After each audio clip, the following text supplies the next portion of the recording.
को मैं सेवा जोहार करती हूँ। पेंजियाताई पूर्वाताऊ नालेंजताई मामा वाना सल्ला गांगराता सेवा सेवा सेवा जोहार करती हूँ।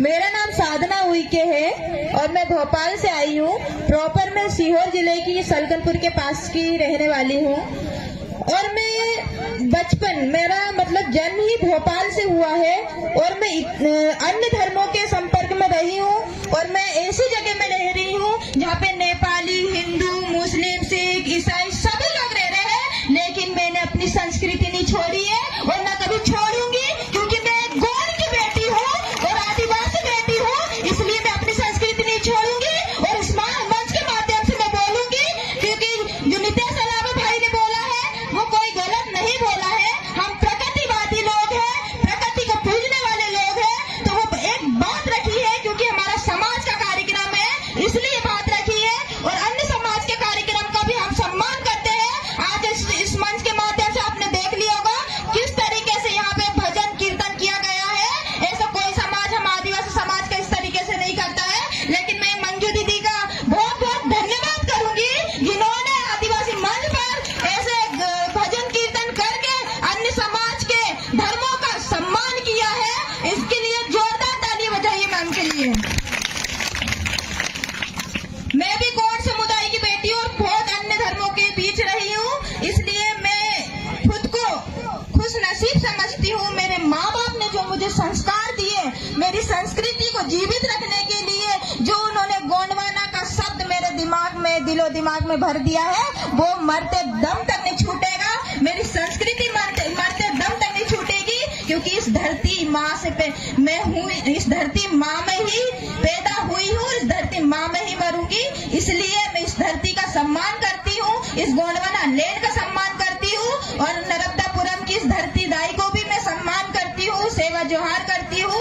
जो आज मुझे होशंगाबाद में विक्रम दादा ने हमें यहाँ पे बुलाया और मतलब कि बहुत अच्छा लगा कि मतलब हमारे आदिवासी समाज में इतने बड़े बड़े अधिकारी कर्मचारी हैं और दादा ने जैसे बात रखी है कि वो अपने समाज के लिए इतने लोगों को खाना खिला रहे हैं और इस तरीके से रैली निकाल रहे हैं और बड़ी बड़ी गाड़ियों से लेकर जा रहे हैं, बहुत गर्व की बात है। मैं भी इनके लिए जोरदार तालियां चाहूंगी।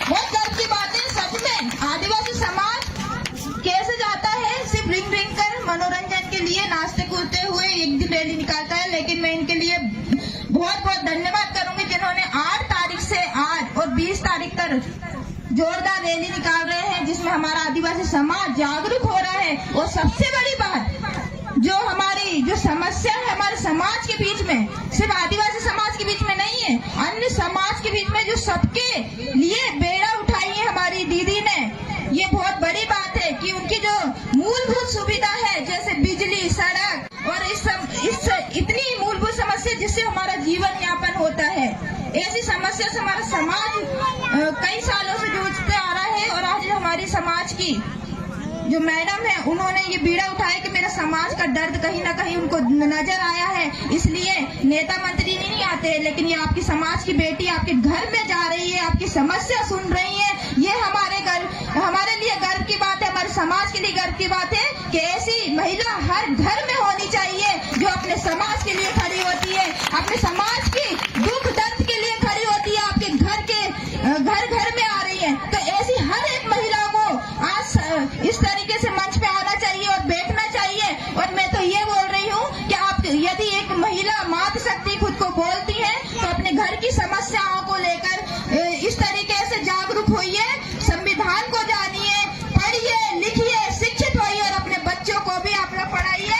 बस मैं ये बोलना चाहूंगी, क्योंकि शिक्षा ही वो सैनी का दूध है, जो पीता है वही दहाड़ता है, जो पीता वही दहाड़ता है। इसलिए आप सभी लोग मातृशक्ति इन मैडम से सीखिए। मैं तो हर बार इन्हीं का नाम लूंगी कि आज वो इतनी शिक्षित है कि आज आप लोगों के लिए घर घर आ रही है। उनको कोई जरूरत नहीं है, क्योंकि वो इतने संपन्न परिवार से है, उनको पैसा धेला सब कुछ है, लेकिन आप लोग के लिए निकल रही है।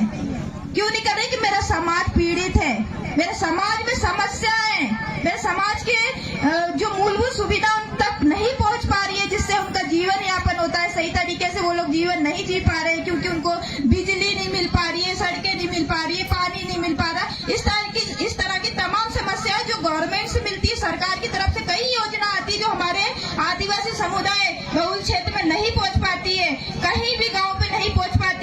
शिक्षित नहीं है वहाँ के लोग। यदि आप लोग शिक्षित होते हैं और आगे बढ़ते हैं तो देखिए ये जितनी गवर्नमेंट की सुविधा आ रही है वो आप तक खुद घर पर आएगी। आपको जाने की जरूरत नहीं पड़ेगी, लेकिन आपको शिक्षित होना पड़ेगा, सारी योजनाओं को जानना पड़ेगा।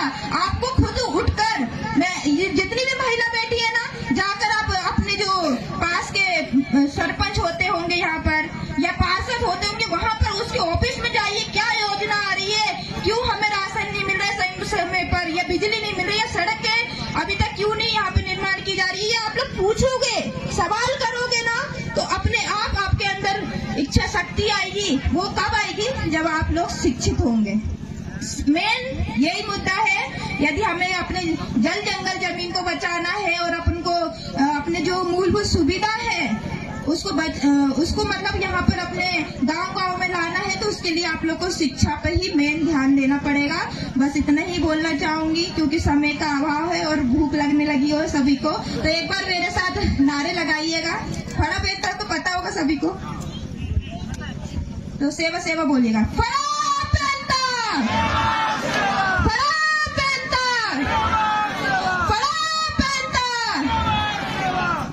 बहुत जानदार।